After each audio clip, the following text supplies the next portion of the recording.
Hey guys, I'm going to show you a small side Easter egg that's been found on Blood of the Dead. The main Easter egg's been found, and just a couple of small side Easter eggs, but not a whole lot has been found on Blood of the Dead compared to 9 and also Voyage. So anything that we can uncover on Blood of the Dead for side Easter eggs right now is a miracle. So since the start of Mob of the Dead, you've been able to activate these voltage meters to open up these gel cells to give you a max ammo and also an insta-kill. They put these back in to Blood of the Dead. You have to use the shield to Afterlife blast the voltage meters. It opens up the gels and you can collect the power-ups. Well, in addition to these two power-ups that you get in these gel cells, you can also get multiple power-ups from the crane and the net on the docks. You will have to have the shield for this, and you will also need to kill 3 zombies with the key to get at least 1 charge. And once you do that, you can pull the shield out, Afterlife blast that shock box, and when it comes over, it will bring power-ups. For this to work, it might be that you have to get the spoon first and then it will start giving you power-ups. I didn't test it without getting the spoon. In addition to the spoon and power-ups, it will also give you a white tire sometimes, and that's completely random when it shows up. Another thing it will dig out of the ocean and bring you is the top part of the mule kick machine. And I don't know if there is another Easter egg related with this, or if this is just something saying,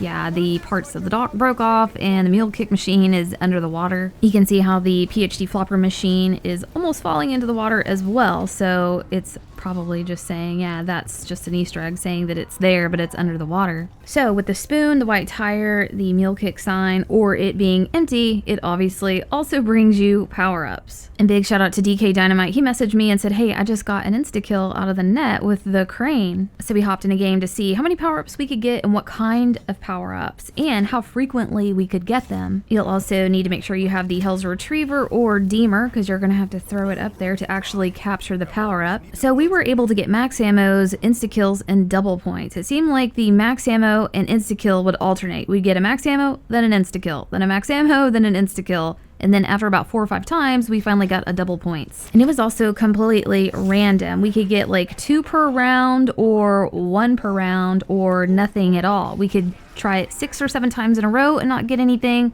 or try it 1 or 2 times in a row and get something. So it's definitely not round based or the number of times that you actually zap the machine. Again, you just never know when you're gonna get something. We tested this up into the mid 30s and we finally started getting double points in the 30s. Now that again could be completely random, but it seems like it wants to give you max ammos and insta kills the most. As you get into higher rounds, it might give you some better power-ups, or there could be another Easter egg associated with this net, but so far we haven't found anything. From the start of round 1 to like round 35, we were able to get around 7 power-ups to show up in this net. But if you guys try it out, let me know if you find anything interesting in the net. I hope this helped you guys out, and we'll see you next video. Thank you for watching Glitching Queen's video. Hoorah!